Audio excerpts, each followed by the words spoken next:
Welcome back, everybody, to the European Smite Challenger Circuit. Aggro and Goremizer to take you through our next matchup, which is going to be Accounting Department up against JustF6. Gore, this JustF6 team, the only team in Europe that has yet to find a win. Yeah, still struggling to try and find their feet. And again, it was a team that kind of came in with a few rookies, a few players that have been around a while as well, but haven't necessarily found as much success as we've seen out of others in the European region over the last few years. Going up against a team like Accounting Department isn't necessarily going to be easy for them, but I will say JustF6 have had the most narrow losses. They are a team that does not have a single win, but they have been very close multiple times. Yes, they have certainly put up some very impressive bouts so far here in Season 8. Of course, this JustF6 team is Toddy, Rotwin, Sodos, Roulette, and Les Midix. So, or Les Timix, excuse me, I mispronounced that name. This squad has that talent. I mean, we've seen Sodos and Rotwin and Toddy. These are guys who have been around a little bit at the SCC level, just have been struggling to keep it together so far in order to find a win. Whereas Accounting Department, of course, has that pedigree. That is Okeanos, Kalis, Wolfie, Ice, and Deathwalker on that squad. This Accounting Department team, we've seen flashes of them looking very, very strong, and we've seen some inconsistencies from them at the same time. Yeah, that's the thing. You look at this lineup, and it's expected to be a really dominant force, and they've had, again, good games, just not quite able to eke out the wins that you would think they would have been able to in some of these cases. Sometimes looking like a very dominant force to be reckoned with, and again, as expected, when you name, like you said, Deathwalker, Ice, Wolfie, Kalis, as well as Okeanos, like, they've each had individually good games. I think Wolfie has been able to showcase a lot of versatility here in the mid lane where, you know, again, we kind of got used to that last year. Wolfie was willing to play some out there picks, but we've seen him picking things like this Agni. It's interesting to see the dynamic Accounting Department is bringing into this, and admittedly they're favored in this matchup, but I feel like I've said that in a few matchups for them, and it hasn't quite always gone their way. So it's that question of, is JustF6 going to be able to take their narrow losses and finally turn one into a victory? And can Accounting Department really kind of dig their heels in and push back? You're already pretty low in the standings. You've got enough time to bounce back, but again, you're aiming for the top two right now. That's where they want to be, so we'll see if they can make it up there. Certainly a ways away from that right now, but this is one of those must-wins, basically, if you're Accounting Department. These SCC phases usually a little bit shorter. You know, you only get a couple opportunities at each team. You've got to make them count whenever you get it. So I'm excited to see what the Accounting Department is going to break out against this JustF6 team that has been, like you said, competitive, just unable to find that win and get into the win column quite yet.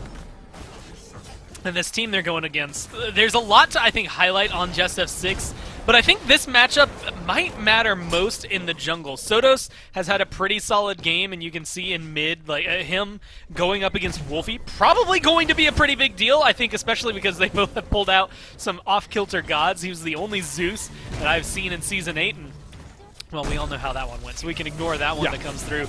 Toddy has had, again, solid games. A lot of the members of JustF6 haven't really done anything bad. It's just been unfortunate timing on some of their demises that every time, like, I think I've seen more solid base defenses from them as the Titan dies than pretty much any other good team fight. But Listimix, Roulette are the big question marks that came into this year. They've had some really good games and some really off games, so seeing them come in and be what I would just say is consistent throughout this game would be really solid. Going up against, you know, again, they're counterparts of Deathwalker and Ice isn't going to necessarily be easy, but I think this is the time for them to shine. If they want to win, there's a lot of pressure on them. Certainly picks and bans are going to be a big part of this one, so we'll get those started very, very shortly. These teams have to try and find an edge there. The EU SCC meta has started to develop a little bit here, Gore. You know, we're 4 weeks in now. Seems like these hunters in particular, the global ultimates and Chernobog and Apollo, we saw both of those picks kind of featured during those highlight reels. I think those have been pretty important. We'll see if that bears to be the case here in the picks and bans as Wukong leads it off here. This is a pick that has been banned quite a bit as of late, and you kind of understand why. Bluestone's stronger than it's been in Season 8, and Wukong the best Bluestone user in the game.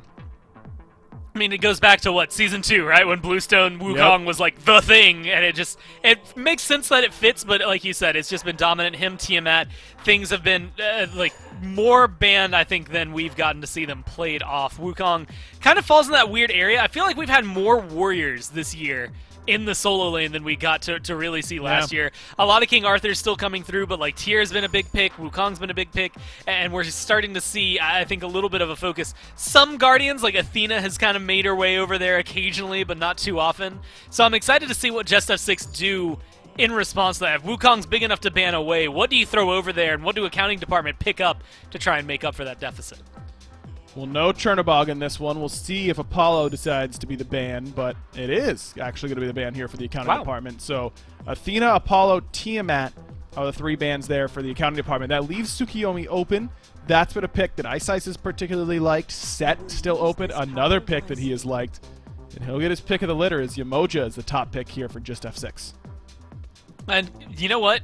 There's so many high-priority gods right now, it's so difficult to keep in mind which ones are being banned, which ones are being let through. Yamoja, such a solid entry, although noticeably it hasn't necessarily been the end-all be-all. Like, it felt like last year, unless your support just could not play her, if you got Yamoja, you were almost not necessarily guaranteed to win, but you were going to control a good portion of the game. You would struggle maybe in the late game, and that's it. Your early game pressure would be there.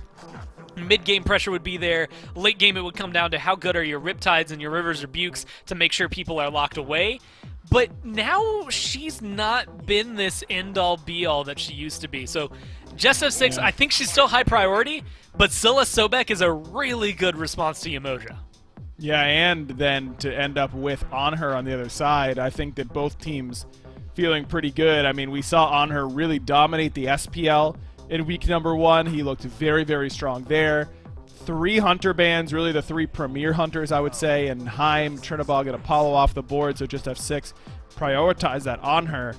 I like what JustF6 have done so far. They seem to have come in with a pretty clear plan, but now I'd imagine that this next pick is going to be what Ice wants in the jungle between the Set and the Tsukiyomi, as both of those gods nearly guaranteed, in my mind, to be banned afterwards, but they decide to play it slow. They end up with the Osiris here. Most likely for Deathwalker, though we did see a couple of junglers take Osiris into the jungle at the SPL last week. Yeah, being able to pull Osiris, and I guess now he technically can qualify as that flex as well. I don't know how much in Europe. Again, if this was like Sino's team, I'm almost guaranteeing you it's in the jungle, but because it's Ice, who knows, it's a coin flip away. It does leave him open for some more assassin-targeted bans here, so JustF6 may be able to ban things like the Set, who hasn't been picked up just yet, as well as, I don't know, Hunbat's looked pretty good last time. Tsukiyomi as well is pretty high up there, depends on what they want to run in their own jungle. So a lot of flexibility, I think, for them in bans, even though there's only 2 for him to fill up. I'm also interested if accounting department are going to go something like Jing Wei. She's kind of been the next hunter. Like, I'm running through the list. She really is the next one that people would go through. I think we saw Cyclone technically play Xbalanque last week, so there's a lot of interesting ones. But no, they ban away the Jing Wei. I was thinking Tsukiyomi would take the hit. And so accounting department are really having to reach deep into the pocket for their hunter. Yeah, a lot of hunter prioritization here already in this set. Feels like JustF6 is almost daring Ice to pick the Tsukiyomi. They must feel like they've got a plan against it, and if that's the case, I might wait on it if I'm him, and I think that's going to be the call, as Ram is the lock-in for Okeanos in this game. Not usually the type of hunter you would think of being pretty good against On Her. I think he kind of struggles in that 1v1 matchup, and he doesn't have a way to get out of the Yamoja walls. A little surprised at this Ram pick, to be honest with you, Gore. I was expecting something with a more traditional leap. Yeah, I think he's going to feel a lot of pain this game. There's not, I mean, between Tier, On Her, Yamoja, like, just those 3 are enough to make me worried about Ram. Then you can add in, I guess, some Raijin damage. His ult is enough to pull him out of combat for a little bit, so maybe that's a saving grace, but, I mean, you're only going to have it every so often. Like, if I'm Sobek, I'm starting to look at it, running through pillars, running through walls, like, Phantom might honestly even be a good one here, just to try and escape and give Ram something a little bit more, one more survivability factor in there, especially with the chase down. I feel like JustF6 have a lot of follow-up that Ram is not going to be able to escape from. Maybe accounting department just pop off and control this game from the get-go, because Sobek Ram can be pretty aggressive, but it feels like as the game goes on, he's definitely going to be under the brunt of some damage. Well, no Tsukiyomi. Instead, it's kind of the opposite. Accounting department go with setup instead of carry potential, and it's the Naja selection. Another pick that looked good last week in the SPL, particularly for Captain Twig. And you've got this Scylla in the mid lane. I mean, accounting department feels like they're putting all the eggs in the Wolfie basket. I mean, we have been watching this Naja on the rise. I think Rom, like, again, can carry, but probably going to struggle throughout all of this. Like you said, it feels very heavy on Scylla to make this one work. But there's so much on JustF6 that can just come to fruition, come to the front line, and do what they need to do. Ratatoska, Raijin, Tyr on her.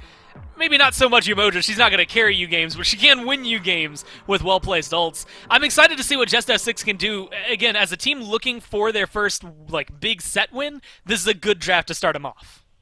We'll see if they can do it. All the eggs in the Wolfie basket for accounting department in game number 1. Let's throw it down for the casters to kick it off.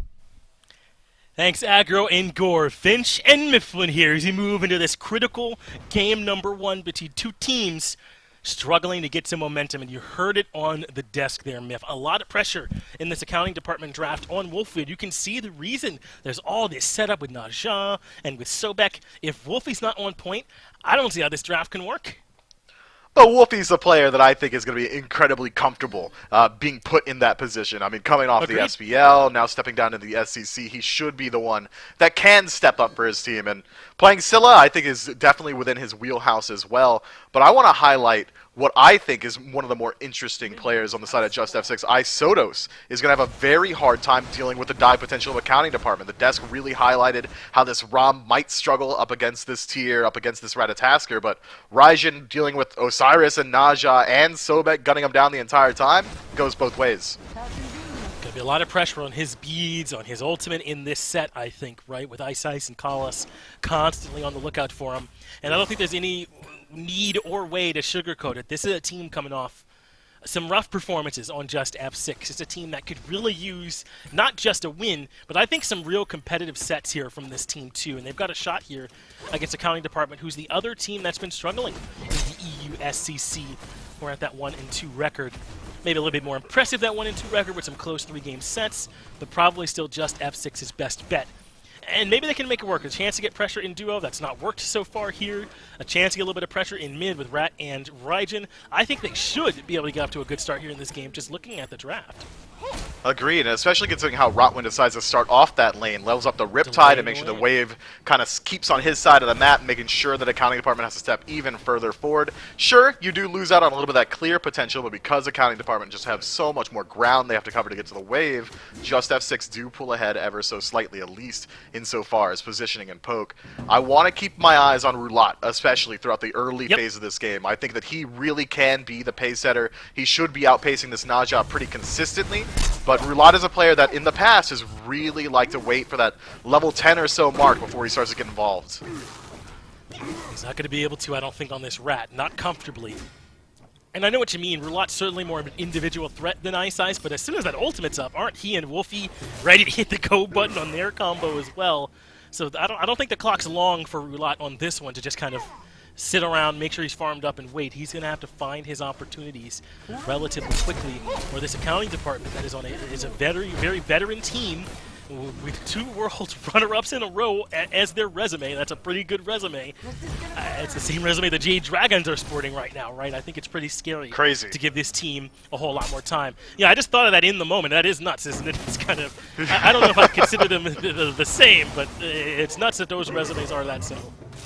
Yeah, maybe not the same tier, but certainly, as you said, they've got the same experiences going for them. I think accounting department is also going to benefit greatly from the tutelage that they're getting from Alpha Jackal, a guy who's been coaching these top tier teams for an incredibly long time as well. One of the old rival coaches back from season 6 and 5, if memory is serving as well. So accounting department should have some pretty decent experience and tenureship they can lean on here.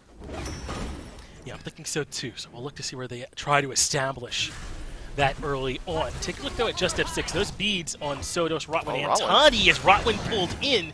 Might have to do a relic breakdown later as Ice is here for what should be a free early kill. They'll just need the slow established. A good impales there, but Collis cleans it up in the end. Accounting department find that first blood. And that's Ice rotating over before he has the ultimate. Now, Lestemic's in a little bit of no. trouble. Osiris not quite on the mark with the ultimate there. That should have been Lestemic's life, and instead, he wins the HP trade. But meanwhile, on the red buff, Roulat getting a little bit over-aggressive in the early. Yeah, can't even find the invade. Even committing the blink here, I'm very surprised because his survival chances just seem low, and that's why he's looking to deny to the tower, deny a kill. That is still nice for him. The assist does still go over to Ice anyway, not the same as a kill, but I don't know, is that worth blink, though, just to deny the kill? It isn't normally, but because Ice dedicates his own blink, I'm willing to say that that's at least a net gain wash. Sure, you deny him the kill, but losing out on that relic, especially considering we've already established that this Ratatasker should be the one trying to set the pace for his team. I think you're right in saying that he likely should have held off on it. Now Ice getting involved again. Sotos with the beads, though, keeps him out of there. Yeah, can't give that up. Really, as I'm a monster. Freehand does not connect Wolfie off the mark. Crush lands, though, and that does put Sotos low. But Sotos ain't scared. Dashes back in and finds the first kill for JustF6. And that's tough there for Wolfie. We talked about how important he is. I don't know, man. He can't afford to be that free, that loose with his cooldowns. Yeah, it looked like Wolfie thought maybe he confirmed the Sick'em and immediately went into I'm a Monster, but that micro play from Sotos realizing, all right, I'm using the Taiko drum, I need to instant cancel it. If I don't, I'm getting slammed by this I'm a Monster every single day of the week, and he avoids it perfectly, understanding now that Wolfie has no cooldowns, jumps forward and finds the kill for his squad there. Look, if we need Wolfie to step up, that's a tough start, but he's certainly still in it, only one level down. Especially because I would consider that a bonus that he's going for, right? I mean, Ice taking the beads is job done. I'm washing my hands of this, and I come back later for what should be a free kill onto Sotos, even with that ultimate available. But now that Wolfie's kind of traded out his life for it and his ultimate that does slow down that timer, Sotos is a bit vulnerable now. No ult and no beads, but our counting department aren't in position to capitalize. It does feel like maybe you kind of lose a lot going for some extra there on that one, but now it's time for JustF6 to out-rotate. They've got 3 members here for the red buff invade. Ice is the early target, but will not be the permanent target. They give up on it, despite great positioning. Maybe the timing a bit off on that one there, man. Yeah, this seems like a little bit of hesitation. They realized they hover around the red buff too long. It gave accounting department time to rotate in, but maybe not time for this fight. I'm a Monster dunks and Roulat is finished. That is the combo. Wind Fire Wheels plus I'm a Monster, and there is no survival plan. Soto's forced to use the ultimate for CC immunity and retreat, but Rockwood has been plucked back in. Does still have enough for Riptide, but stunned. Goes back into the Riptide, but it is just too late. Crush connects, and accounting department get 2 off what initially looked like a good rotation for a red buff invade. Tough situation. That just goes to show what a little bit of hesitation can do to your entire game plan. I think had JustF6 just fully committed themselves to at least clearing out the buff, they should have been able to get out of there scot-free, but accounting department was given the time to rotate, and they do so in numbers, coming out with a clean win in the team fight. Got to highlight Ice there. He waits out the Riptide, using his sash to cancel it, forcing Rotwin to back up into it again. Pretty awesome play, micro style, just to make sure that his team has the time to confirm that kill. A lot of small stuff being done correctly on both sides, right? But it's kind of the bigger picture where JustF6 are struggling. And listen, I don't think there's any value in kind of beating up on this JustF6 team. This is a squad that I think is going to need a little bit of time before they're able to line up some of the talent they have with the big picture here for them, as Toddy catches out Collis alone, but that is a Sobek with already the reinforced shoes completed. So does get some good pressure, but not going to find a kill. I think this JustF6 team has the pieces they need for sure. It's just they have not aligned just yet. And it might even come that they're able to align them here in this set, but this early game, a bit discouraging for a team that needs the early game to go right. Roulat is local, but cannot afford to commit Okeanos in such a safe position, and he will not look for it. Instead, it's accounting department on the hunt. To speak to your point, Finch, I think that JustF6 is certainly a team that is still struggling to find their identity as well. The only common threads we're seeing week to week, potentially it's Roulat on this Ratatasker. Sometimes we see Lestemix go to this tier as well, but those 2 picks are really the only consistent thread that we're seeing every single week. It's not really a team identity so much as it is JustF6 are kind of just finding some gods that they're able to play at a high level. I want to see them try and make a concentrated effort towards finding that identity. Do we want to be this early game centric team a la Ghost in Season 7? Do we want to be a little bit more late game centric and play the meta, kind of like how Sanguine used to? It just feels like to me JustF6 are just coming in trying to find wins the same way they would in a ranked match or something along those lines. Yeah, the higher level not quite solidified yet for this JustF6 team, but I think they've got you know, kind of the sky's the limit for this team once they're able to connect. We've seen those flashes that show this JustF6 certainly capable of it. And again, this set we're in right now, not at all out of reach here for this team. Just not the start they would go for, but this composition with an On-Her, with a Rat, you know, with these gods who are so capable in the early game of finding that pressure and then connecting that into control on the map. Just has not been there for them in these first few minutes. But as you said, Roulat is very patient. He's the kind of guy that's happy to wait till 10 minutes, and that timer hasn't ticked over yet. Roulat's time of the game, not the Pick's time in the game, still has not yet come. Yeah, he's just biding his time, maybe waiting for this on Chile to get finished up, gets a little bit of tankiness under his belt, and then we're going to see him get a little bit more aggressively. On Chile, such a strong item right now. What is it? 60 some odd power, magic defense, as well as it just silences your opposition. Yes. Incredibly cheap, by the way, as well on Chile. Yes. I think it's getting some much needed adjustments in the near future. Yeah, I think the Smite community lets out a collective sigh of relief that item getting some much needed adjustments coming towards you. So we thank you on the balance team for yet again acting swiftly and making sure that we don't have to do this too long. Now this solo lane could be impactful once they start to rotate out. It's the Osiris for Deathwalker, the anti-healing auto-attacking god, and then it's Lastymix on this ability-focused displacement god. Whichever one of them is able to accomplish that picture more cleanly could really have a chance to turn the tide here of this match. How do you like this solo laner's chances to get involved? I do like the ability for both of them to rotate out. I don't super love Deathwalker's build here. I mean, you're playing Osiris, the king of Death's Toll abuse, and he elects for the Sundering Axe instead. You'd think if you're going down the shield tree, maybe Berserker's Shield or something along those lines for Osiris instead. The Gladiator's Shield pick up as well, but Deathwalker is certainly a player that has earned the right to build whatever he wants, man. You don't get a career like his and have me judging you on the desk. Instead, though, Roulat able to find someone out here in the jungle.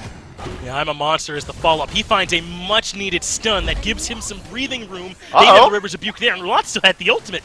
That surprised me just kind of as the way the fight had unfolded, but couldn't use it right away after landing from Windfire Wheels. That would be death. So good time, good patience waiting to use that until he got away. That keeps him alive. Roulat narrowly escapes what should have been certain death there, just not quite with the damage enough to put him down just off the Ana Monster.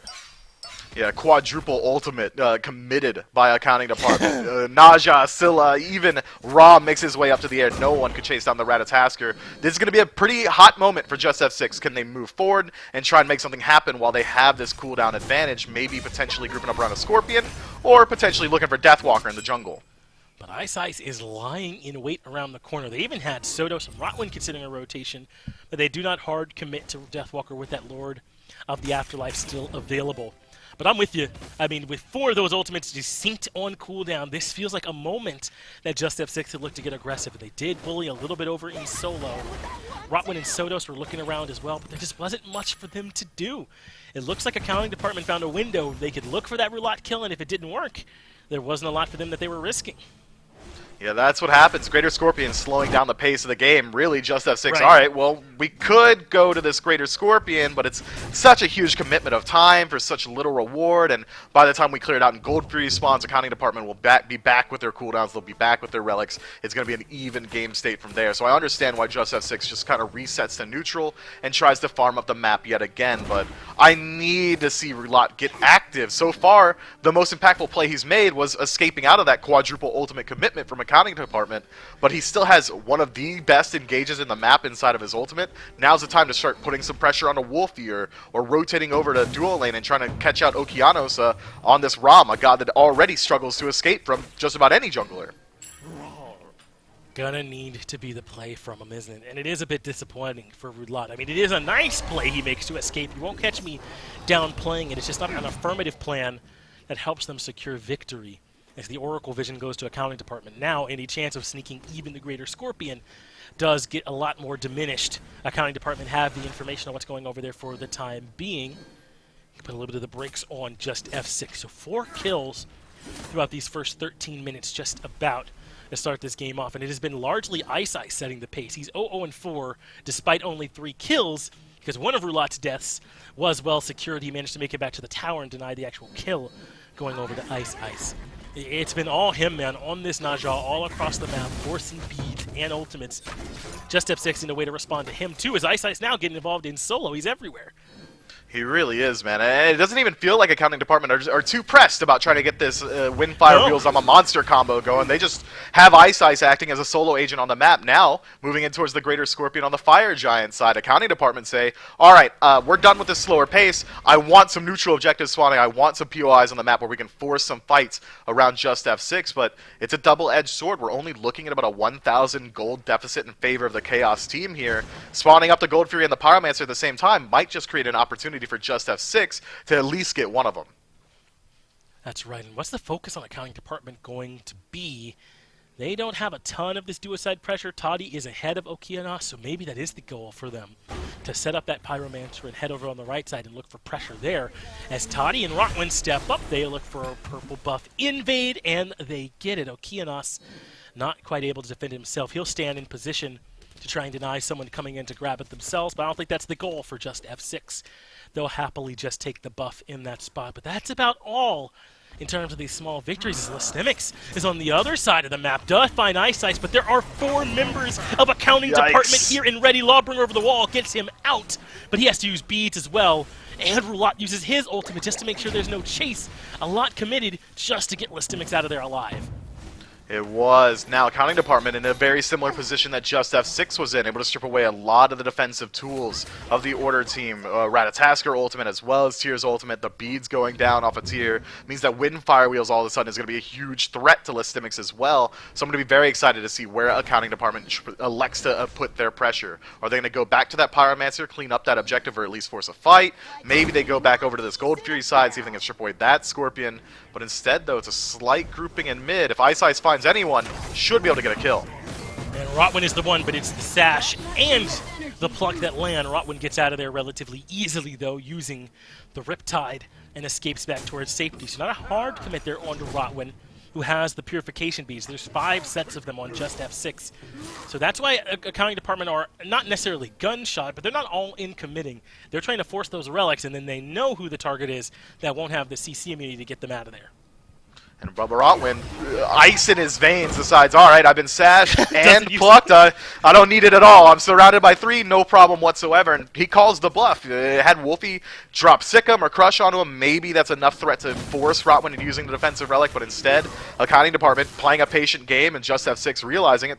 Rotwin says, all right, I don't need it this time, and he is able to maintain his defensive relic. But now, both teams 15 minutes in, 4 kills, and still only a 1,000 gold deficit. Really, neither squad's got much of a foot to stand on inside of being the aggressor on these neutral objectives. They really have to wait for an opportunity. Maybe catching Roulat out on an invade attempt could have been it, but Kalas a little bit slow in the rotation, going to reset back to neutral himself. With the pace as it is right now, I gotta favor accounting department ever so slightly just because of how easy it is to execute on their late game team fight plan. Ice ultimate into I'm a monster, always gonna work. Kalas pluck into Sikkim, always going to work, whereas JustF6 have to be a little bit more choosy once the game moves into that 5v5 state. Gonna be a little harder for Roulat to be the one setting the pace the later we get into this game. Certainly not impossible. I am a bit surprised accounting department were late to that purple buff defense, but it's because they want to be here for the Pyro. Rotwin the target, and they will commit this time. Beads mean little, but it does keep him alive for now. Really only Kalas keeping up the chase with that lurking in the waters. River's Rebuke gets him out, Rotwin that is, and accounting department find no kills. Meanwhile, Roulat has used his ultimate, is right near the Pyromancer and waiting for a moment to link in. Can't find that, so Pyro should still go over to accounting department basically for free. In comes Listemics, but can he hope to out-confirm? Not really. Accounting department grabbed the Pyromancer and looked to retreat, but JustF6 now considering a re-engage. Toddy G on the opposite side of the map, going for a little bit of a split push here. He gets the information from his team that Rom's backed and instead goes back to base himself. It's about, again, a net gain neutral for both squads. The Tier 1 tower in exchange for the Pyromancer as far as gold and XP is concerned shouldn't really affect the graphs too much there. But that's another situation from accounting department where they take a fight onto the enemy support, commit a pretty fair amount of their cooldowns, but there really wasn't a quick retaliation from JustF6. Roulat goes up into the air on this Ratatasker and just acts as a deterrent rather than turning the fight in favor of his team. He just hovers there and says, all right, guys, stop going. Leave my boy alone. Rotwin's been through enough here, and accounting department are just fine with obliging with that as long as they're able to pick up a neutral objective in exchange, and they absolutely do. Pyromancer goes the way of the Chaos team. Yeah, a little bit like Roulat saying, hey, come on, guys, you don't want me to swing here, do you? I might swing, so don't come in. He's better off, though, in a scenario where he never has to. And that's what Roulat does in that scenario. Just keeps them at bay. So Pyromancer down, but still, Gorp, the greater Scorpion on Gold Fury, is up. I mean, we're at the 18.5-minute mark, and finally accounting department come on over to grab it.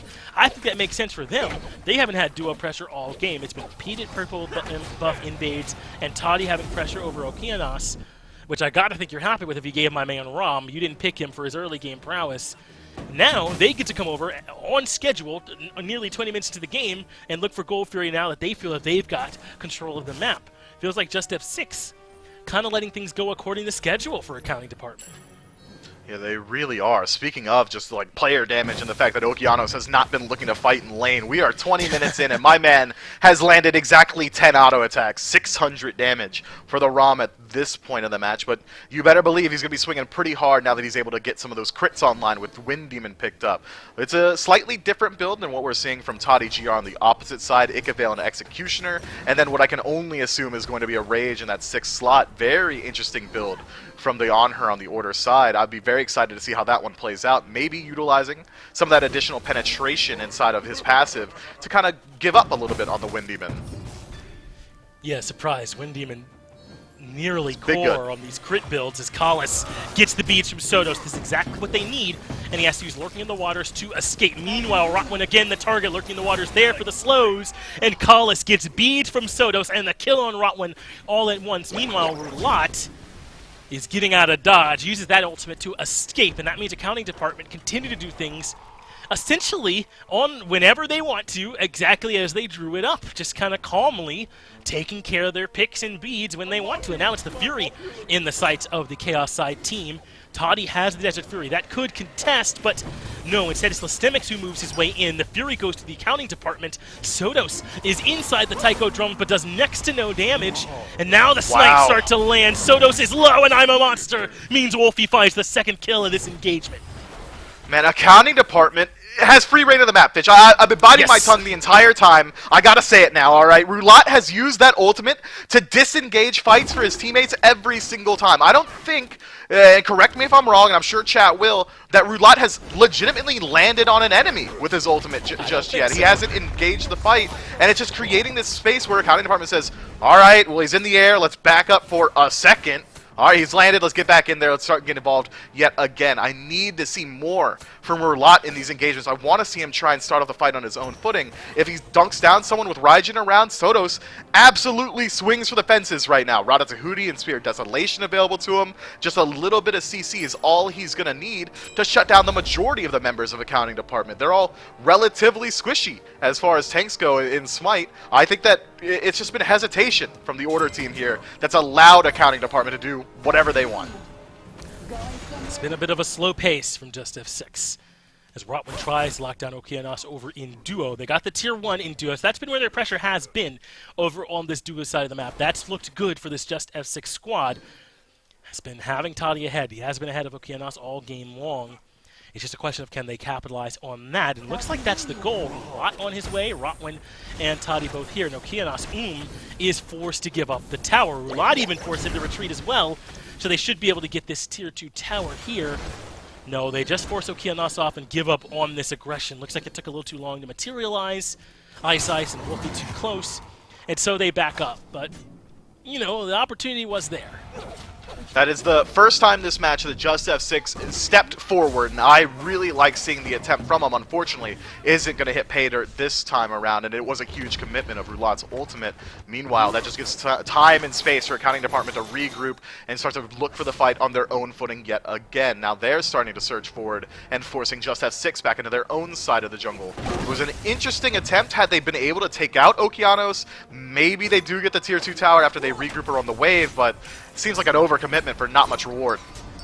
Listemics the target now. Roll in from Okeanos. Even getting Listemics to use the ultimate to disengage. This is what accounting department has done well. It's these soft commitments because Scylla is such a threat, right? If you don't react initially, she'll just take your life. And now accounting department can set up on Pyromancer relatively cleanly, burn it fast, and there's not much room for JustF6 to even contest. They might not be done. Deathwalker steps forward. The squad right behind him, and Listemics able to make it through the Riptide. But that's what they've done so well. It's these small engagement, forcing cooldowns, and fighting back in later. What a huge disengage from JustF6. Just Listimics and Toddy GR in any range to put up a defense here. Accounting department are put in a position where I think they could realistically just go ahead and pull the Fire Giant and test the waters, whether or not JustF6 is willing to step forward. Instead, though, it's going to be a blue buff invade attempt, and they see Listimics step forward, assume that the rest of the team is behind him, and accounting department are willing to give up that space. Yeah, they had a window there. Perhaps didn't have quite all the information. As Collis now locked down by Rock, even getting pushed in by Listimics and an Impale. But Collis walks on out. Rivers Rebuke not able to isolate him. Meanwhile, Roulat got it locked in engagement with Ice. That didn't materialize in much either. And they both fall back. So it's Greater Scorpion going over to JustF6. Accounting department got the Pyromancer earlier and still have the positioning around FG. They do. This posturing from accounting department tells me that they really want to start up this neutral objective. I am assuming once Collis is able to regroup with his team, that's where accounting department are really going to try and choose their fight. Keep your eyes on JustF6, Listimics, and Roulat trying to circle their way around the side. If Listimics is able to catch them out here, if he has some follow-up, this could be a great fight for the Order team. Yeah, he's got that pincer set up. Wolfie's dash is down 2, but I don't think anyone on JustF6 has the info. And Roulat now isolated. Sash, though, does not lock him down. Rotwin makes his way out, has the bead still in his back pocket. And the accounting department say, okay, we're not going to overcommit on fire. If you're just going to kind of sit back, we'll take this tier 1 in right. We'll take whatever we can from you until you stop us. Listimics caught out by the crush. He's down to half HP as accounting department continue to force JustF6 to try and find some answers. It's clinical from accounting department. They take whatever they can safely, and they do it consistently. Now, moving into tier 2, blink forward from Kalos, gets beads down. And Toddy was the target. Now he's low. Aegis buys him time, but the Sipes are there from Okia. Nasu finds the first one. I'm a Monster, gets Sodos, and the all-in commitment is here. And JustF6 do not have the answer. Rotwin will fall to Deathwalker, a 3-for-0, cleanly taken, and I mean taken, by accounting department. They just walk into the tier 2. This is my space now. The second they saw Roulat show face in the center of the map, they said, all right, well, I'm going to go ahead and go for a more permanent objective. And again, Roulat tries to go back to mid to strip away a tier 2 tower. And what does it cost them? The Phoenix. Accounting department are going for the end. And they can! What can Roulat and Listimics do alone? Accounting department have all of the pressure, and they force JustF6 to go up. There is the dash down in from Roulat, and that does knock up 2. The DPS on the Titan is slow, and Roulat has Ice in the back. Collis can't afford to tank it. This might have been a premature effort from accounting department, and they do retreat. Just enough defense coming out from Roulat and Listimics to keep them in this game, though it does end up costing Roulat his life. I'm genuinely surprised that the accounting department decides to retreat there. I feel like even then they could have probably been able to clean that one up with as low as the Titan is. But accounting department not one to put it up to risk. Might as well back up, you know. Are they going to step up, JustF6 that is, to defend the Fire Giant? I don't think so. Accounting department has time and space to work with here. Wolfie still getting chased out by Listimics, but should be able to work his way outward pretty easily. Expect the Chaos team to go back to base, give it about 15 seconds for this Sobek to respawn, and then regroup on the fire. But I love this call from JustF6. Don't give them the opportunity. Let's take fire ourselves.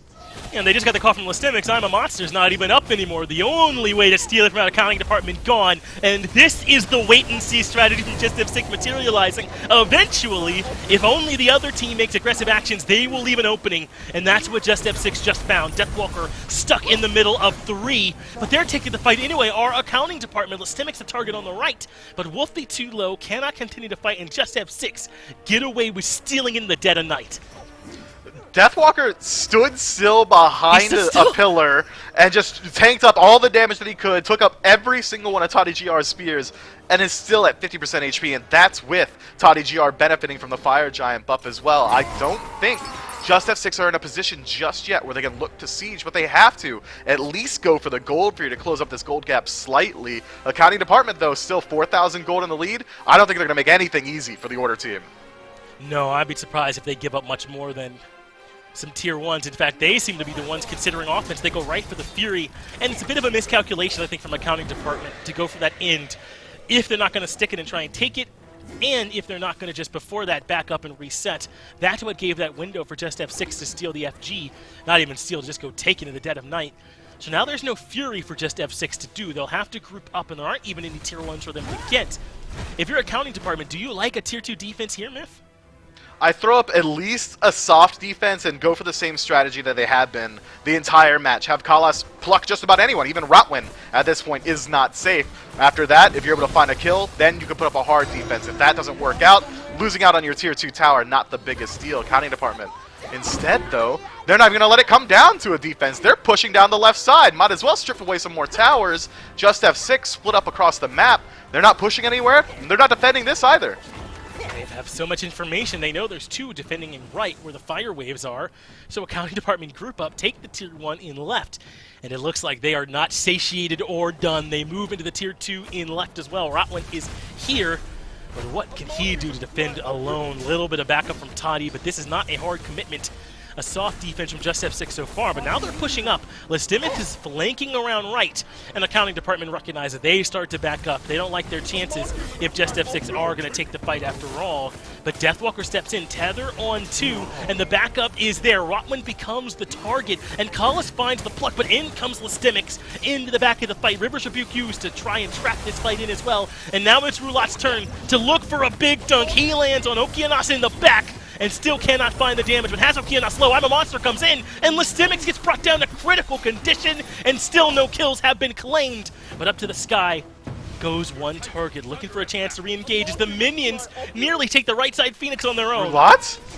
Roulette goes back forward. The fight was over. JustF6 as a squad had decided to leave, but Ratatasker doesn't get the memo. Now accounting department breaks that even tide and surges forward. And the right side Phoenix went down to the Titan under siege, and Ice finds a good target. Now in trouble as Lestimix comes in and cleans up a kill, looking for Wolfie as well, who's forced to disengage, but now Lestimix is up a creek, uses Lawbringer to go back in, but no sir, Wolfie stuffs him, barrel stuff with a crush, and that means now it's 2 for 1, and they have to go send Sodas over to defend right, or they just lose the game. Accounting department doesn't look the cleanest there, Myth, but I think they played that well. Considering they were fighting into Fire Giant on their own siege, I think that fight goes about as well as accounting department could have hoped for. They walked into insurmountable odds nearly and say, all right, well, we're just going to win it out anyway. I like they it. Absolutely do. Yeah, we like it like this. Yeah, Fire Giant on 4, us on your side of the map, and you got the unofficial 6-man. That's where we thrive. Yeah, we got you right where we want you, Just right. 7,000 now gold in the lead, or the Chaos team 30 minutes into the game. Fire Giant respawning in 1 minute, and the right side Phoenix having fallen again. I think accounting department are in a position this time to get the Fire Giant themselves, and JustF6 weren't quite able to do much with it on their side. We'll see how well they fare defending against it.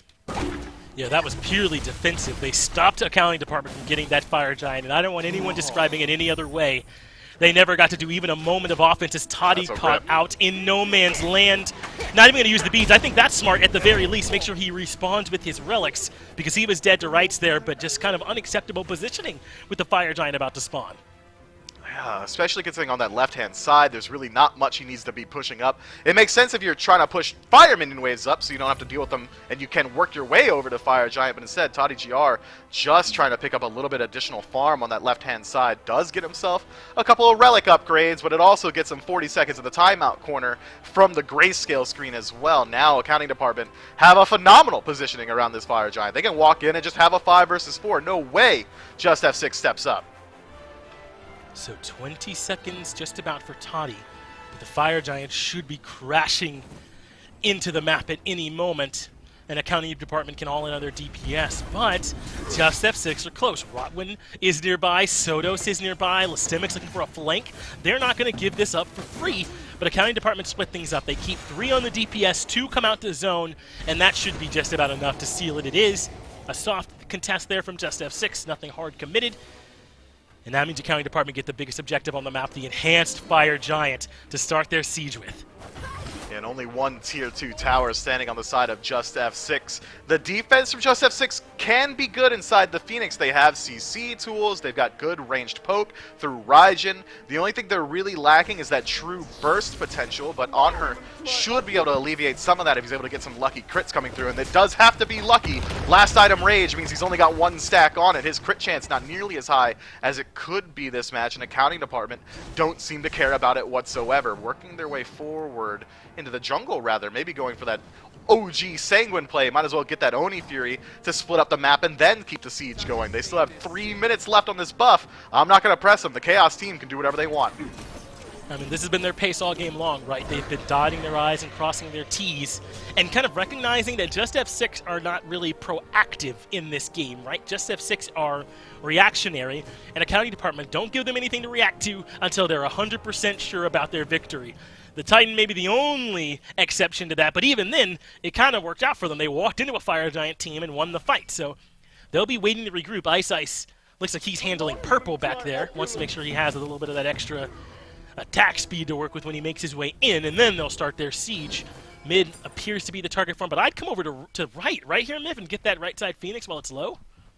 You could, but I think going for the most valuable Phoenix on the map should be pretty decent, and with Oni minion waves and fire waves working on the right side, all accounting department really needs to do is distract JustF6 rather than pushing down the right side. They can just let their creeps do it for them, so I like this 4-1 split with Ice up in mid. 3 waves pushed up, that's a tough position to be in. JustF6 are going to need to win the initial engagement, I'm thinking. If they allow accounting department to take their time, use the Fire Giant to regen up, and just keep poking away at them, there's no way JustF6 can withstand all that. They need a miracle play, potentially Lestimix going in with his ultimate and displacing 1 for the burst from Isotos, but it's easier said than done for the Order team here.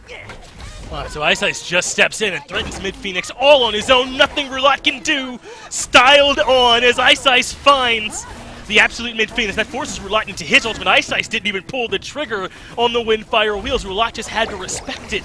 So now where will he land? It's right back onto Ice, who uses Nice the ult. fire wheels again, and that is enough to take care of Rulat.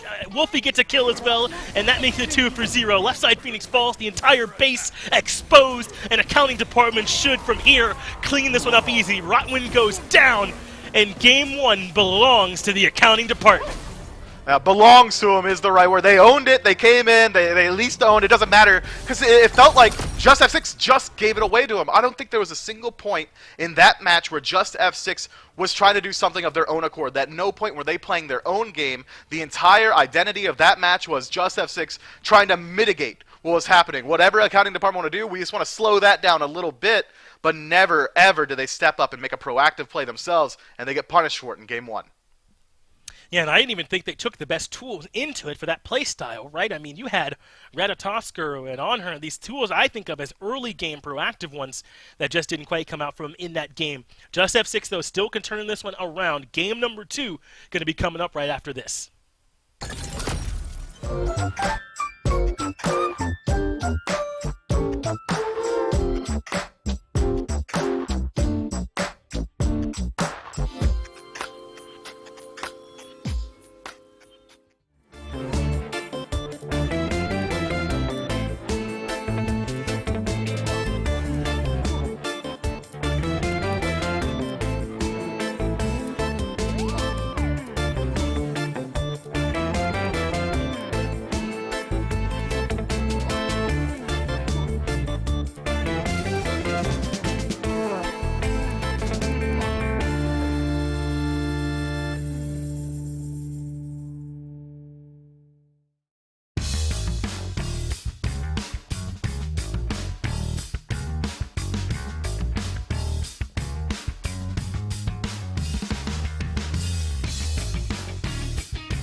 Well, the accounting department, excuse me, Gordon, normally I'm so used to you being the one who's leading me.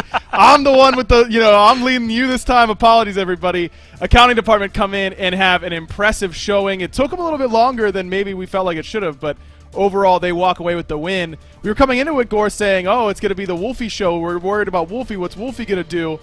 Turns out he doesn't need to do that much when Deathwalker is just undying and running through an entire enemy team with his signature Osiris.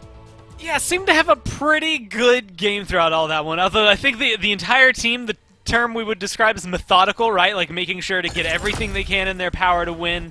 I think there were a couple of times, like right as they tried to finish, there was maybe a moment, like at 25 minutes when they go under the Titan, it starts to look like they are absolutely going to get wiped. And then they get another kill, and it's like, okay, well, maybe you could have won there, but I think they took that one as a reason to note that they might need to be a little more careful with how they engage on this one. I was also surprised to see like the ROM do as well as it did. It didn't necessarily, again, like right home to everybody. It wasn't necessarily the top-end hunter that we've always seen. He wasn't 10-2. He just had a good game at the end of the day. And that's all you can ask for when you've got everybody else kind of playing in a similar manner, right? Everybody just played smoothly on accounting department for the duration of this game and didn't really give up a lot of ground. With only 3 deaths, it's really easy to isolate and figure out the small problems they would have had. An impressive showing from the front line for sure. I mean, Ice and Deathwalker combined 5-0, a combined over 20 assists. This team was just able to really set a staunch front line for Wolfie and Okeanos. And it wasn't just via tanking. They did a ton of damage as well. I believe those two topped the player damage charts. They did nearly 30,000 damage for Deathwalker in this game. Yeah, when you're looking for how you win games, that's usually a good way to do it. I mean, almost twice what Scylla was able to put up. Like, that's insane. Like, and that's not even a discredit to Wolfie. I think Wolfie was doing fine. It's just Deathwalker is playing out of his mind. He did twice, pretty much more than anybody in the game. Maybe a little less there, considering I saw 16,000 on the other side from the Raijin. But the fact that he was so far up there, again, just goes to show how in control he was, how dominant of a performance the Osiris specifically was having.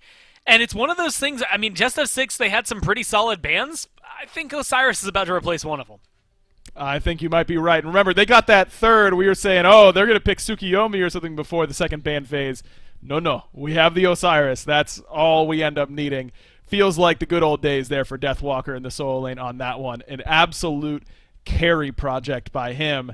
And he made it look good. We'll see what adjustments JustF6 want to make as they are looking for their very first set win here in this phase of the EU SCC. They did some things pretty well, pretty solid Titan defense, as you mentioned, but for the most part, just the accounting department were really in control of that game from the get-go. Which I think is something we needed from accounting department here, right? Like, if I'm looking at the two teams, like JustF6, finding a win is crucial for you at this point, right? Like, you're getting into territory of, okay, top 2 is completely out of the question. Now you just want to not be the worst team in the SCC. And so I think they definitely have the capabilities of doing that. I do believe this is a team that can climb up in the ranks. Accounting department was a team that I thought would be in the top 2 and causing trouble for people, so it's a little astonishing to see that right now they're hanging out to the bottom. It's the difference of what? There were 4 teams going in today, tied at 2-1, and then accounting department was 1-2, so it's like you're 5th, but barely at that, so it's not like you're necessarily out of any of the runnings just yet. And so I think this is a really good pace for them. Again, start winning these games. I'd like to see what we just saw a little more compact and a little more decisive, right? You got a 35-minute win. They went for the 25-minute win, but it didn't quite work out. Figure out how to make that 25 minutes work out so those last 10 minutes, clean as they may have been, aren't necessary for your team. Scrunch it like the SPL teams will, and I think that's when we'll start to see accounting department really step up and be a force here in Europe. Remember, there was a heavy focus on Hunters in Game 1 picks and bans, and it seems like that is continuing. Heim and Chernobog, 2 of the bans alongside that Wukong, and after that Osiris performance, you start to think maybe the Wukong ban makes some sense if Deathwalker can do even more somehow than he did in Game number 1. Same bans. It looks like to me you end up with a very, very similar ban system, and now the first pick option, I mean, it was Yemoja in Game 1. It's going to be Yemoja here in Game 2. Only 1 win out of her 4 picks so far in the SCC here, Gore. You think maybe Yemoja's reign of terror has finally come to an end? Man, now I gotta pull up. We didn't get to see her a whole lot last week in the SBL either. Like, it's one of the she's just on that cusp of whether or not you can make her work. And again, it comes down to, is she just really good? She was banned, what, 10 out of 13 games that were played all of last week, so maybe not too surprising to start seeing her. I still think high priority, but if she's getting mostly banned, and when she's not getting banned, maybe she's losing, you start to wonder where things fall down. And now I'm trying to figure out if she did win any of the games, if she was even picked up any of those games that she wasn't banned last week. And it doesn't seem like the answer is yes. She got played once in the Pro League, and I believe lost that game. This is where it would be much nicer if I had the win rates in front of me as opposed to just my numbers that come through. But it's so interesting to see that weird dynamic. Like, I still think she's a really solid god. The most thing that really got hit with her was that healing change for Season 8. But if she's only got 25% down here in SCC, maybe she's not first pick worthy. Maybe she's falling down. I still think top 3, but maybe not number 1. Maybe not number 1 is the call for her. We'll see if she can turn it around and be a winning factor here for JustF6 in this one as they go back to the on her. Once again, a very similar plan. Still the same. Scylla Sobek on the other side. Seems like we might be in salty runback territory potentially here if you're JustF6. Don't feel like, you know, normally salty runback games, they work best whenever you had an opportunity and then, you know, something went wrong. Yeah. And then you didn't, you know, oh, we lost one fight, whatever, yada, yada. Maybe that might not be the case. Bear with us. We have to restart picks and bans here, so just give us one moment. We're going to have to start from the top on this one. So we'll see what sort of changes, if any, end up being made here, Gore. Yeah, it's the concept. If you do ever run it back like that, like you said, salty runbacks only work if you had some bearing or resemblance of a lead. Like you were gonna win the game at some point, and it makes sense to go back and say, we messed up here, the draft wasn't the issue. And I will say they had a pretty solid draft. I'm not sure that the draft was the issue, but I don't know that running it back straight from the top to bottom would make a difference. And so this is where things will start changing up. The Sobek getting taken down there this time around. At least, again, adjustments at the beginning, I think, for JustF6 are almost entirely necessary here. Otherwise, running into the exact same composition with the same picks you had before, even going back to the Heimdall ban, like, yes, he's prominent. Is he ban-worthy? I'm not sure, but we'll have to see if they go back to that Yamoja. I think all the talking points about her still stand, whether or not she's actually worthwhile here in this first pick.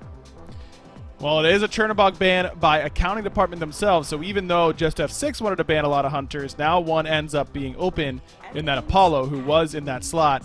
It does not change JustF6's plan. They stick with that Yamoja, but no Sobek Scylla on the other side available. You can at least go Scylla. Could see a Scylla Apollo situation potentially, as that is the pick that has been changed from the last time around. So getting your backline set up nice and early does seem appealing to me, but when your front line did so much of the work in Ice Ice and Deathwalker, maybe getting them their priority picks makes some sense too.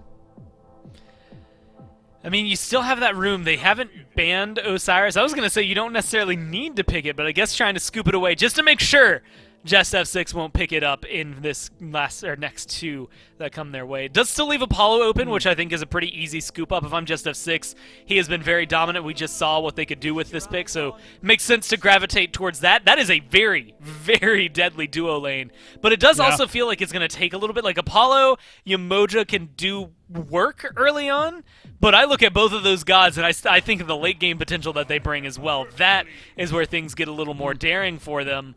But I wonder how they're going to handle, I was going to say pressure elsewhere in the map, right? How do you deal with Scylla?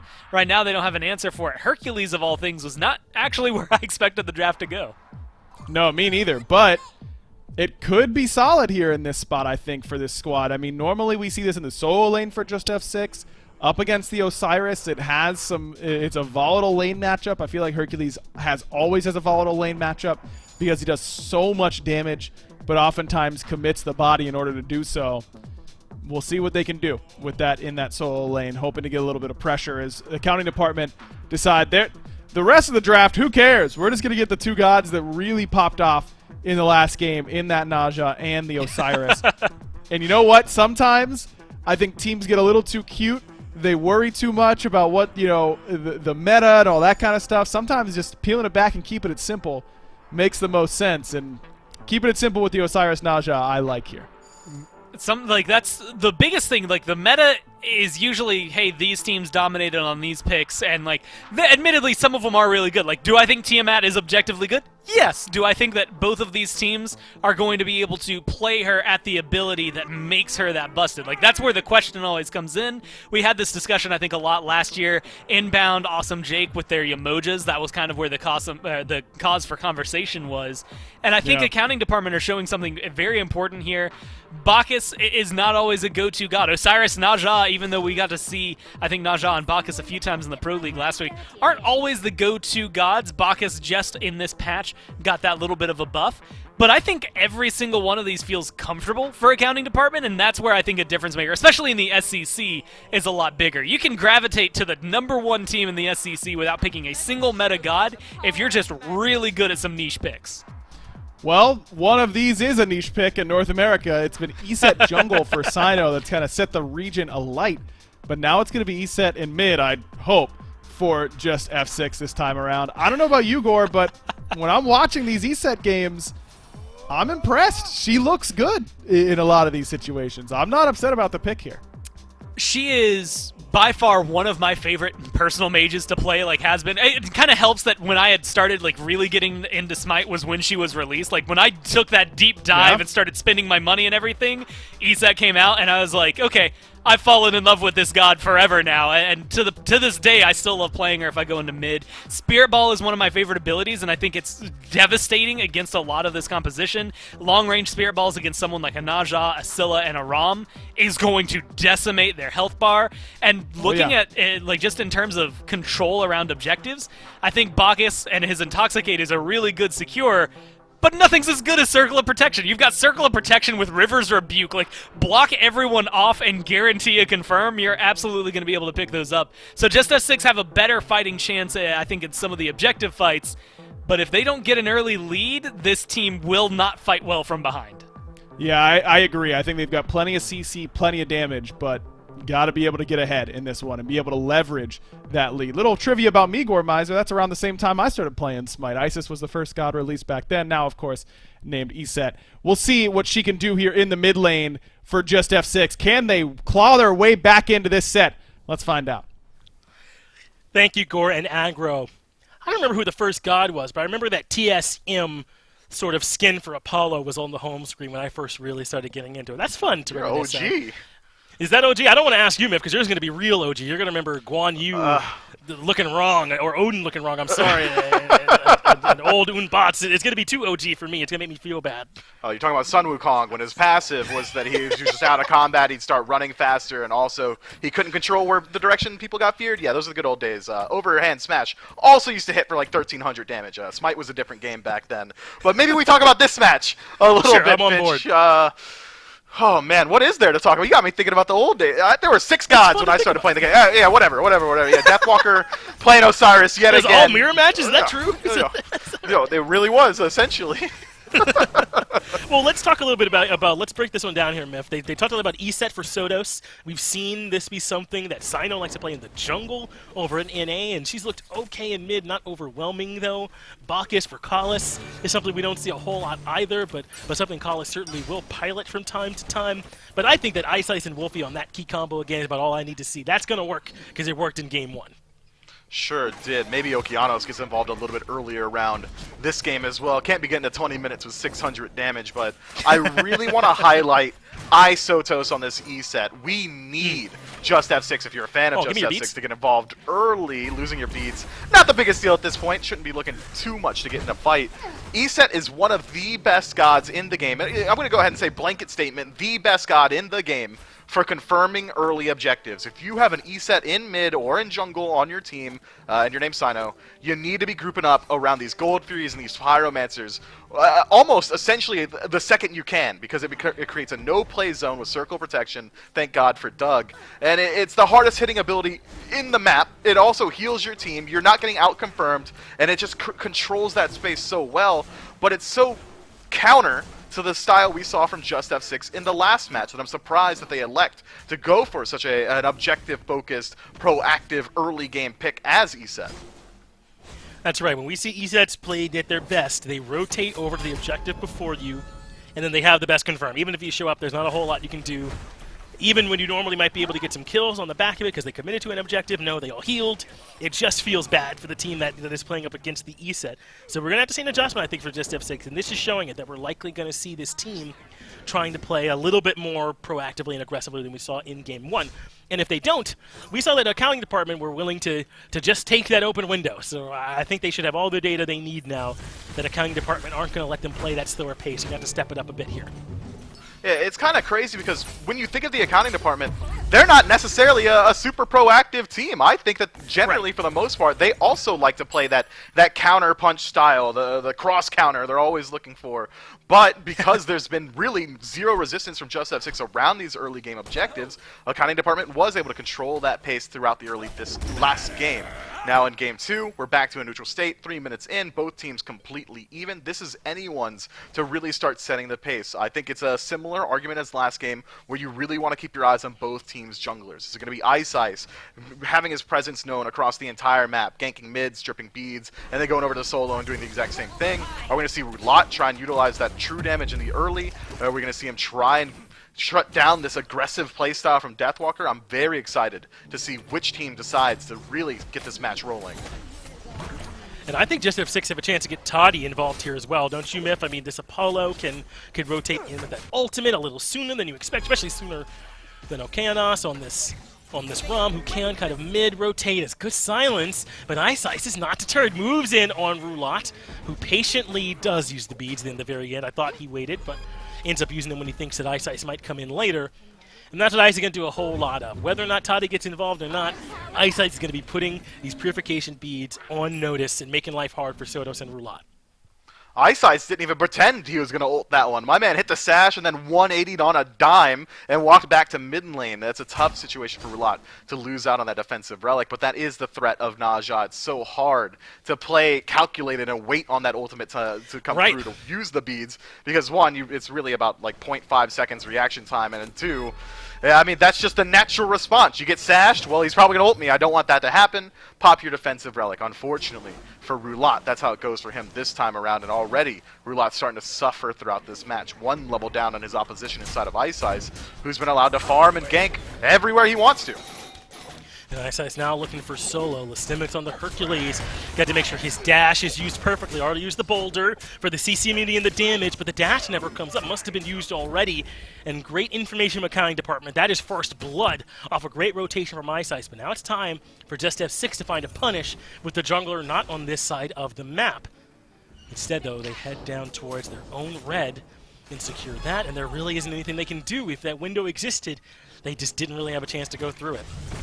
Looked like they got distracted a little bit by Kalas, who threatens moving into the red buff there. Instead, JustF6 say, okay, well, we can't let that risk come to fruition. Let's go ahead and clear out our buff ourselves. Now Kalas getting involved yet again. Rotwin, both games, been the target of a ton of aggression. Makes it out just barely this time around. 100 HP, 99 more than he needed. Rotwin forced back to base here in accounting department. It's a lot of the same pace that we saw from Game 1. They're getting proactive on the map, and it's really not been matched by JustF6 just yet. Reinforced shoes pretty good, huh, in the early game to increase the survivability of these supports. But listen, man, that combo was there, huh? And nothing Rotwin did got him out of that in terms of interacting in that moment. It just, the numbers weren't enough for accounting department because everything else was there. And man, just real impressive from what they've been able to do here so far. This is a team that I think accounting department is playing with a huge chip on their shoulder. A team that I think thought they had the talent to come in and dominate the EU SCC. That has not been the case so far for this team, but no reason why that can't change for them a little bit further down the line. As here comes JustF6 finally showing some aggression, throws Wolfie away, who then uses the Sentinel to escape as well. In comes Toddy, and there's the kill. Getting on the board early with a red buff invade, and they want a little bit more, as JustF6 won't just sit on their hands again. Ring bounce gives the additional movement speed to make sure Ice is able to get on out of there, but maybe JustF6 stick around a little bit too long. Jump in from Kalas. Isn't going to get much stunned out, but look at Sodos. He's so low. He did manage to get Sodos low, and Kalas even gets the chase from Roulat underneath the mid-tier 1, and he falls. Ice ends up getting a kill. I don't see how Kalas's reckless abandon ends up resulting in an extra kill, but it does. Yeah, Collis jumps into 4 people, says you won't. Just JustF6 eventually does, fortunately for them, but it does cost them Roulat in exchange. What a tough situation there. Fortunately, though, Sotos at about 100 HP was able to make his way out of there, so JustF6 do come away with what should be at least a small net gain positive for them off of that red buff invade attempt. Accounting department now are getting a taste of that aggressive playstyle from JustF6, but never mind, that chart really turned around once Roulat fell back down. Still looking at 1,500 gold and experience. Yeah, I didn't think it was going to be like that, huh? Those numbers favoring accounting department pretty well. You had the right read on the fight, though. That was a 2-for-1 for them. Ice got their very first kill back over in solo. So if the fight ends up 2-2, JustF6 come out on top. And as we expected, that was Toddy getting involved early, using that ultimate, following up on Roulat's aggression. This is what we want to see from JustF6. Getting aggressive, not letting the early game pass them by. And listen, they don't have to be early game aggressive, but that game 1 draft kind of was, as now there's trouble for Ice. He uses his purification beads, and a great sickle slows down Roulat. I'm a Monster means that Wolfie will not get pulled. I'm a Monster does connect for some damage. Maybe that was Ice. Either way, though, Roulat makes it out and is in position for a red buff invade, but Okeanos is there, chases out, and nearly gets the kill. Goes up with the scope, and is able to hit the very first shot. Yeah, you jump, you know exactly where you're going to land. Okeanos not going to miss those. He's been playing the game for an incredibly long time. Now, this Rom gets an early kill under his belt, able to match Toddy GR's GPM as well. Actually going to have a slight XP advantage and gold advantage. Take a peek at the builds between these two Hunters. Hunter's Tabai, or Ninja Tabai rather, already picked up by the Rom, so he should have a slight advantage inside of the lane itself, as well as having a couple more stacks on top of his opposition. Toddy GR not playing that on her this time around, doesn't just get to win the lane matchup on its by merit of pick. Gonna have to actually work pretty hard here, especially if he gets ganked out by Collis. Toddy went for the mez there to try and find the interrupt. Does get knocked up anyway, but dashes right out to safety. No problem. In comes Rotwin next. Just gonna exchange some blows, but no real need for an engagement there. So accounting department once again in the lead, but it's an entirely different fashion. JustF6 are making them work for it here with some great rotations. Roulat getting aggressive. It didn't pan out for him there in mid. He tried to run back out and got caught by Okeanos on the way out. He kind of took that red buff pathling. But this is a better look for JustF6 for me already, man. Even if this does end up resulting in a loss, which is not guaranteed at this point by any means, I like this look for JustF6 a lot better. Yeah, playing your own game really does speak merits for itself. JustF6 looking so much better, getting proactive on the map, trying to find these opportunities to create the space to go for these bigger plays. Had they been able to invade that red buff a little bit more cleanly 3 minutes ago, potentially clearing out the Greater Scorpion could have been where they back up to, or even a Tier 1 tower. Right. So I really do like that JustF6 are trying to find these opportunities on the map, and they're benefiting from it pretty greatly. 10 minutes in last match, accounting department was 3,000, 4,000 gold in the lead. This time around, JustF6 keeping it much, much tighter at the 10-minute mark. Accounting department have kind of stepped up the pace a bit too. Both of these teams relatively slow throughout the early. We were on that 1 to 3 mark in the kills for a while in that game 1, but this game has already outpaced that by a bit, 2 to 3 here instead.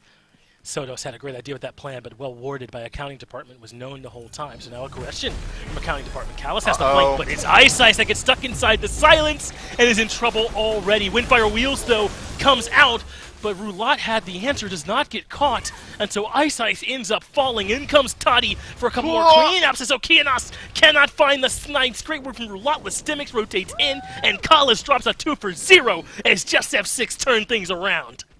JustF6 looking so much better in game 2. Yeah, early rotations, Lestimics getting involved a lot more early on as well, and good aggression across the board. Roulat not playing that hesitant style. Instead, seems like he's almost willing to trade out his life there. That's not a play you make on Circuit and expect to make it out alive, committing so much into the backline of accounting department. I'm loving this for them, but now it's still looking like JustF6 are struggling to find something after these fights, after the kills. Where do they go? They haven't gone to the Greater Scorpion. There haven't really been too many great invade attempts for the red buff, but still slowly they are clawing their way back into this game. Now, only about 1,000 gold separating these two teams.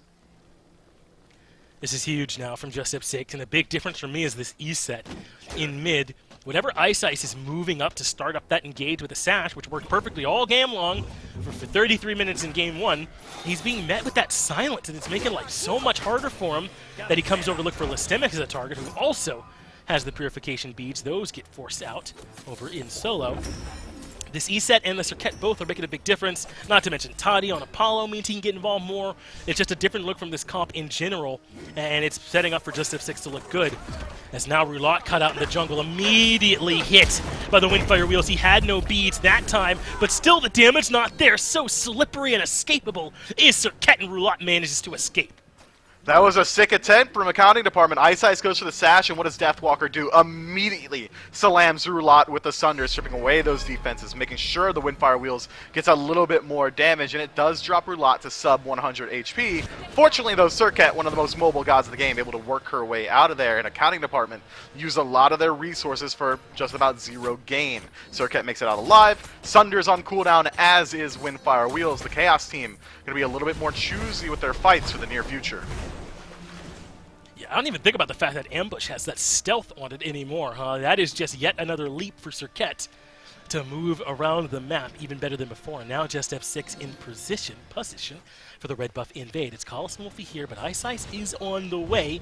Rotwin moves in first. They're dropping down the stuns, but Collis gets aggressive. There comes the I'm a Monster from Wolfie, and that does connect, but it is indeed Collis that looks low. Toddy lands. They get Ice Ice first, and Wolfie back. Spirit Ball nearly connects, and that might even have killed from that range. It would have been close, but a red buff invade from JustF6, who've gone through a renaissance in the 11 minutes between game 1 and 2. They really have. I am loving this aggressive style. Soto's moving forward there with a circle protection, drops it in the middle of Rotwin's ultimate and says, all right, accounting department, this is a no-play zone, and you're already standing in it. Unfortunate. And does so much damage with that E-set mid, and then immediately off of the pick, back up, able to strip away the Gold Fury Scorpion. Now Okeanos in a little bit of trouble, stuck around too long, and loses his life for it. Greater Scorpion take it out of the Gold Fury side. Okeanos a couple seconds behind it. Means that now JustF6 are going to have a pretty good opportunity to look for the actual objective, the Gold Fury, once it spawns. 30 seconds left on this ROM. That's a tough situation for accounting department to defend into. Yeah, it was also the beads for Okeanos as well, in a losing effort there for him as he goes down. And JustF6 are now the ones setting the pace. It was initially accounting department on the back of Ice Ice's aggression, and maybe even a little bit from Collis, but that's not been the case. These all-in commits from Collis on the back of those leaps are getting punished. Ice Ice having trouble getting his combo off with 5 sets of beads, and the silences and disruption coming out from JustF6. A much better look. They weren't able to come over towards that Fury. A little bit surprised considering how good Circle of Protection is at securing it, even when the objective is contested. But it looks like now might be the time. They are moving towards that left side of the map, into the Gold Fury pit. And with that Circle of Protection, should be good luck from accounting department in order to stop this from happening. They have the Fury down to half. There's the Circle of Protection committed. So instead, accounting department look for the fight on the front side of it. But JustF6 get the objective just as we knew they would. And look for the retreat. Looks like pretty cleanly, though Collis jumps in, knocks up Rotwin. But with that River's Rebuke there, makes it out easily. At least able to take away Yamoja's ultimate. Accounting department do the best they can on that defense. Once Circle Protection is dropped, they've got just about a sub 10% chance of stealing that one away. So they wait for it to go down, wait for the Gold Fury to fall as well, and then see if potentially they can find a pick on the retreat. Unfortunately for them, JustF6 is disengaged a little bit too clean, and now Okeanos in a little bit of trouble. No roll available. Toddy, though, going to go for this on his own. Does get the ultimate out. I like this. Push-up takes the Tier 1 tower, and now it's much more reasonable to take this fight. I was initially worried Rotwin couldn't be here. His Riptide wasn't correct. But look at this! Okeanos just standing as Brown Aegis used, but I'm a Monster will not connect. Crush will, though, and Okeanos turns that into a 1-for-1. But Lestimics on the backside has the driving strike. That pushes Wolfie into the wall. But Wolfie makes it back towards the Tier 2 tower. Look at this Roulat coming in. It's completely calculated from JustF6. They have all the options covered, and Wolfie somehow still standing. But Roulat takes care of that shortly. They might even have a chance for Collis, so he makes it back to the Tier 2 safely. This is an entirely different JustF6. You ever playing a game and it feels like suddenly he gave the controller to his older brother, and you're like, how did this change so quickly? That's what it feels like here. It really does. JustF6 have a completely different identity in this match. Kala stepping forward, seeing if maybe he could take away Sotos' ability to back, send him back to base in a body bag. Circle protection is dropped, and that's so much health regenerated. Kalas, that's the 2021 medbait E-set. Can't be going in for those. Falls easily. Bacchus now dead for 30 seconds. Accounting department still taking it in stride, looking for the Pyromancer on the opposite side of the map. And listen, I'm getting a little ahead of myself, kind of singing the praises of JustF6. This game is still only a 300 gold separation. It's in the favor of the accounting department. There's one tier 1 tower down in duo for JustF6, but there's one down in mid in favor of accounting department and in right as well over in solo. Look at these charts. It's very, very close. It's up and down and still very, very much even. I can't believe it with the pace of this game with all these kills go JustF6 favor and the Furies as well, but accounting department have stuck with them. Got to give them their credit as well. They have. The entire time JustF6 was diving that left-hand side, accounting department says, well, I'm not going to be able to match that rotation. I'm all the way over here in the right lane. So they at least are able to strip away some towers in exchange. Those tier 1s exposing the tier 2s is pretty important, especially considering the pace of the match that we're in already. 18 minutes in. Used to be that signature Fire Giant / Pyromancer dance time. Now only one team has a tower to retreat to in the center of the map. Now JustF6 essentially have to win the initial engagement, because if they are forced to retreat to their base, they got nowhere to run. So they'll push up beyond the red buff. Will JustF6. Looks like they once again want to be in position for an invade. We're 18 minutes into this game now.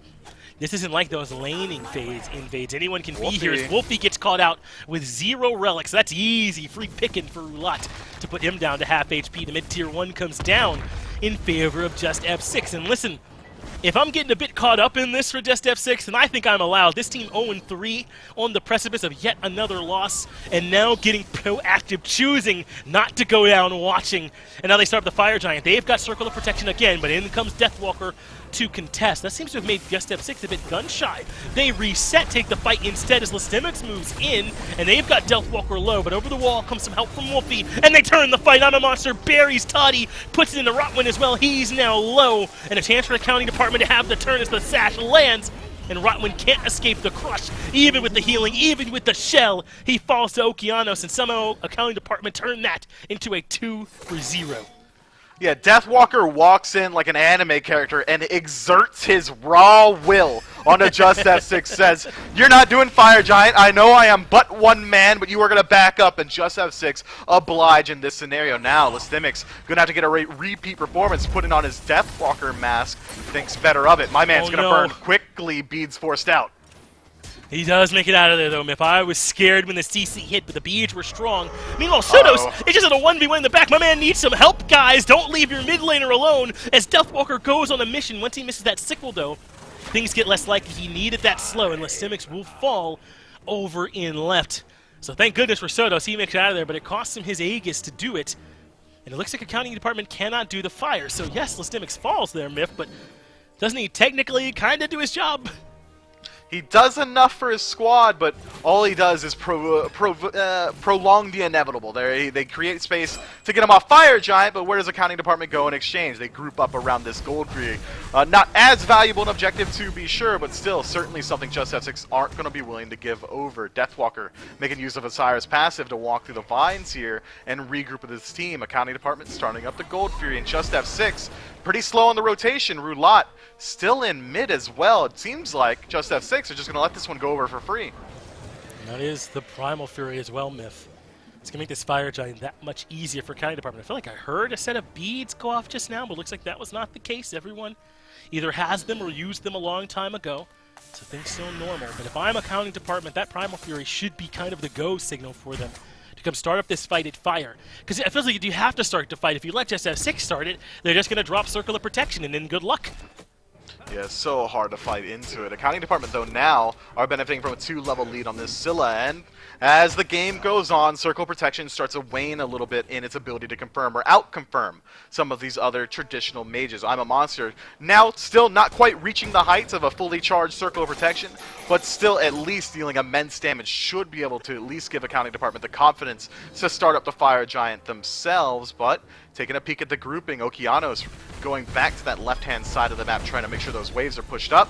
Means that accounting department won't have an ADC on the right-hand side. Very low risk to JustF6, thinking that the accounting department really aren't going to start up this Fire Giant. They have to wait for Okeanos to regroup with their team. But this grouping from the Order team is so interesting. They're just hanging out in the jungle, hoping that someone from accounting department steps up too far. Yeah, this has been 20 seconds of accounting department could just have been on fire. Yeah, they just don't have the information, I suppose, but they could still start it up now with Listemics, who's gonna fall. This is a bit of a bag fumbling from JustF6 here at the very last minute. It's been such a good bounce-back game from them, but now they're gonna have to find a way to stop this Fire Giant siege. This is so critical that JustF6 make their way in and defend this properly in the 4v5, but the Fire Giant already low. Rotwin is the first man in, but accounting department have already done the deed. Deathwalker zone too good, and Rotwin forfeits his life just for the pleasure of watching the Fire Giant go down as I'm a Monster buries him, and Okeanos does the last bit of damage. Myth, this was a new team, it was a new strat, but these last 30 seconds, last minute, has been almost indefensible. Yeah, JustF6, I think they group up on the left side, assuming that Okeanos was going to keep pushing up those waves, but instead, maybe he sniffs it out. His team communicates to him, hey, we're 4-man grouped on Fire Giant, and JustF6 just isn't here? Maybe watch out on the left-hand side. And Okeanos obliges his squad and regroups with them, and JustF6 kind of caught with their pants down now, having to defend against 5 members of accounting department with Fire Giant. Tier 2 tower getting stripped away in mid. That's going to be a huge gold swing for the Chaos team already. Looking at about 7,000 separating these two squads. Tough situation, man. JustF6, just 30 seconds of iffy play completely opens up this match. Wow, it's crazy that those are the margins here in the EU SCC, huh? But Smite is tough everywhere, at every level, and especially here in the Smite Challenger circuit, where accounting department just need that moment of weakness where Listemics is left alone. And to be fair, my man Listemics is not out of position. He's the only one at fire. And he got punished for it. Just unlucky for the young man there as he gets punished. They end up losing Rotwin as well, who walks in to try and get an idea of where the Fire Giant is. Deathwalker's there for the zone, and now they're in a tough spot. But how do you like the defense of this team? Gotta think Circle of Protection gets a little bit tougher to use when you're not the aggressor, but maybe you can drop it on the Phoenix. How do you like their chances? So much harder to use it on the defensive bench. I mean, you drop it and you buy your team a little bit of time until it goes away, but accounting department aren't NPCs. They're not Fire Giant. They aren't Gold Fury. They could choose when they want to stick around in these fights. And I mean, I'm not going to put words into accounting department's mouths, but I don't think they'd be willing to just stand inside of a circle of protection. So instead, JustF6 we're going to have to make some pretty fantastic use of their CC to make sure Sotos is able to get a good usage out of his own ultimate. But so far, again, JustF6 not willing to put up even a soft defense on a tier 2 tower, and even a slow rotation from the Order team here gives accounting department a slight opportunity to work their way forward, but they don't have the perfect information like we do. Instead, they wait for this 4-1 split to come to fruition. Ice putting some minions in the center Phoenix. Yeah, and Kalos, the first one in, has already dropped the Intoxicate to keep 2 members out. Listemics moves in, but Okeanos is not going to get caught unawares. He goes up with the ultimate. That means they're able to get 1 kill off the back of Wolfie. Ice puts down Roulat, and the jungle mid combination already removed for JustF6. They've got Rotwin in their sight. It's a double for Wolfie, the left side Phoenix. A distant memory, and now it's Toddy and Listemics left to defend all on their own. An ADC and a solo laner, and if accounting department came in with big advantages, Pendulum of Ages, Compassion, Bumba's Hammer all finished, and they put in the work alongside the FG buff. They do. Listemics steps a little bit too far forward, but 1 versus 5, you're not defending a Phoenix, loses out the majority of his HP bar as he starts to work his way back forward. Yeah, and I think this game is just done. Toddy and Listemics cannot do enough, and accounting department find the victory 2-0 over JustF6, who remain winless. And they're going to talk plenty about accounting department on the desk, I'm sure, so give me a moment to say that I at least appreciate JustF6's approach here in Game 2, Myth. It was a lot better.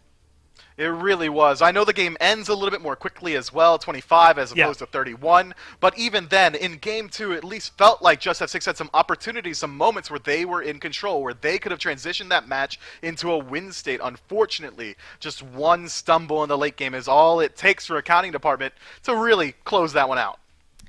And Myth, I'd argue it was legitimately just one, right? I mean, it was completely even at that point up until then. So now they can clean that up instead of 30 minutes of watching the game slip from your fingers. I feel like that is much easier to work on.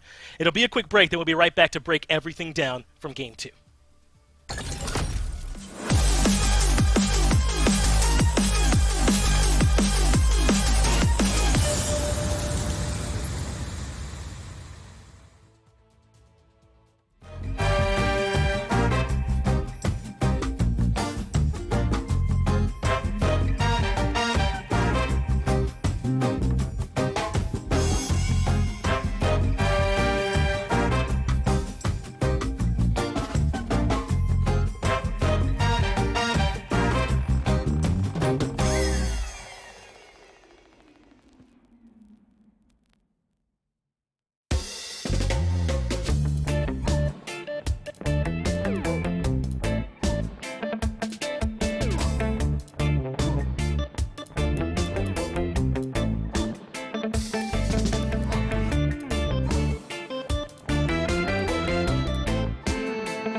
You know it's destined to be a good day whenever the music during the break transitions perfectly into the bumper video. That's how you know, at least when your job is in broadcasting, because that just made my day legitimately. Aggro and Gormizer here to break down the second set of the day as accounting department managed to stave off JustF6 and improve their record to 2-2. But Gore, it wasn't easy. JustF6 put up a solid early game that they had to go up against. I mean, if I could think of a better combo right now than JustF6 causing trouble for their opposition but still losing. Like, it is always, again, the way I would describe them, the best scrim partner is always the one that is going to push you to your limit but never beat you. The best, opponent that you could ever have is someone who's going to push you to your limit but never quite win. And it feels like JustF6, even though they're not consistently doing it just yet, still are finding that against every set that we've watched them in, they've always done fine, and they've always been able to find some really good plays, have some really good moments in it. This one, I would actually argue, was one of their best games that we've gotten to see out of them, even though it does eventually slip out of their hands, especially when you get plays like this. Okeanos showing why Rom can still be very potent, but you get a really good lead for him, you get really good control, but of course, at the end of the day, that's not all that it can translate to. It has to carry into that late game, and unfortunately, accounting department had way more to account for late game than it seems like JustF6 were able to bring. I mean, just so many good fights for JustF6. I feel like the first time they went over towards Deathwalker's side of the map, though, they got a rude awakening. Yeah, that's about right. that was still a big boy that they had to worry about. And Deathwalker made it work yet again on this Osiris, really showing off that pick, making you feel like it's Season 5 all over again. 1-0-6 for him, but he really dominated his side of the map. Wolfie clocking in at 5-2-4. This is the type of accounting department that I think a lot of people expected to see coming into the season of the SCC. I mean, this looked like the old classic tale of using the front line to set up the back line and allowing Deathwalker and Ice and Kalas to really go to work. Yeah, I mean, Wolfie, Ice Ice, and Deathwalker were all, what, I think I saw 3,000 gold just ahead of their opposition. Deathwalker had straight up 10,000 more damage on board than the Hercules did. It's kind of hard to argue against the impact he had. Again, the numbers are relatively low compared to some of the games where we expect in the SCC, 1-0-6 like you had highlighted, but 7 kills out of everything that had happened, him being a part of and getting able to get all that damage done, very similar like to game number 1. It just goes to show that this team is working really well, and it seems like there's a lot of pressure from the solo lane.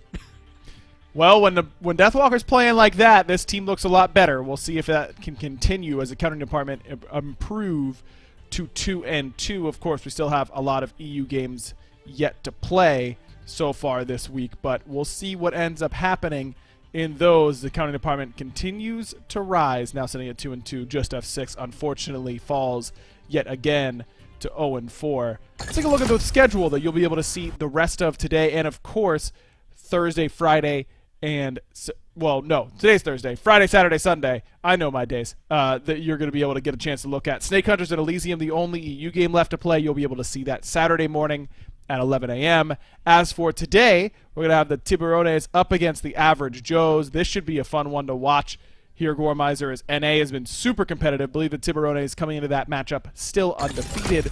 We'll see if that can continue, as of course the Herculean Hoofs later on this weekend will face off against their opponents, looking for their very first win of the SCC so far. So don't go anywhere. We're switching over to North America. We'll be right back here with more SCC action.